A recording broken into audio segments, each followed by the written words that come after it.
But look, how well do you know Terry's opponent? Well, just remember this. I ran against Donald Trump. And Terry is running against an acolyte of Donald Trump. Terry's opponent doesn't like to talk about how, very much now, but to win the Republican nomination, he embraced Donald Trump. He started his campaign by saying that the #1 issue in the race was he called for election integrity. Now this guy starts it, he's calling for election integrity. Now, why did he do that? Because he wanted to hear Donald Trump? It was a price he'd have to pay for the nomination, and he paid it.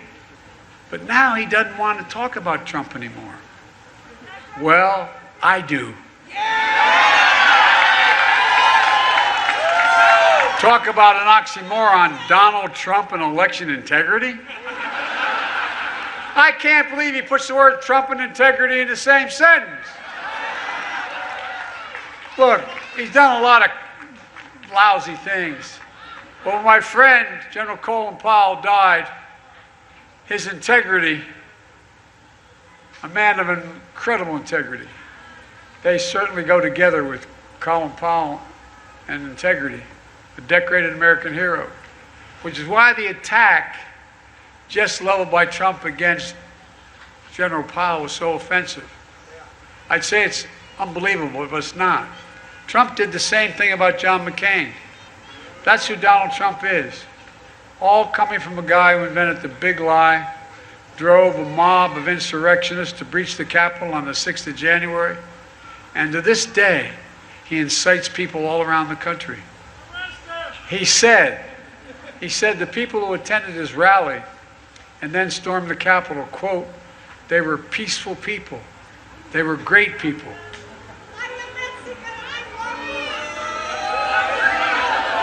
Oh, God love you. I'm glad you're here. Virginia, you know better. You saw it with your own eyes. Many of you were there. Some of you risked your lives. The anger, the rage, American flags turned into spears, a noose, a gallows, police assaulted and killed, death threats against elected officials and public servants, carrying the most sacred act of a democracy, certifying a free election. The breach of the Capitol that didn't even happen during the Civil War. To Donald Trump, the insurrection isn't a violent assault that took place on January 6th at the Capitol. No.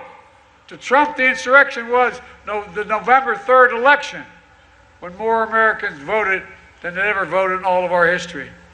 That's the big lie that Terry's opponent embraced.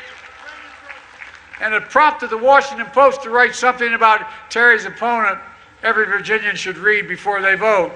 And I quote, Glenn Youngkin has failed the character test. He has indulged and encouraged Republicans to have swallowed former President Trump's lie that last year's presidential elect was stolen.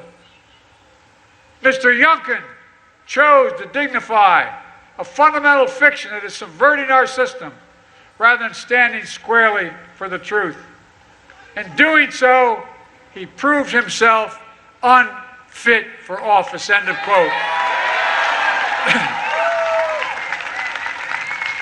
I've not seen many editorials written that strongly in my career. Heck, just to look how he's closing his campaign. He's gone from banning a woman's right to choose to banning books written by a Pulitzer Prize and Nobel Prize winning author, Toni Morrison. My wife Jill went to Princeton to interview her, taught her book.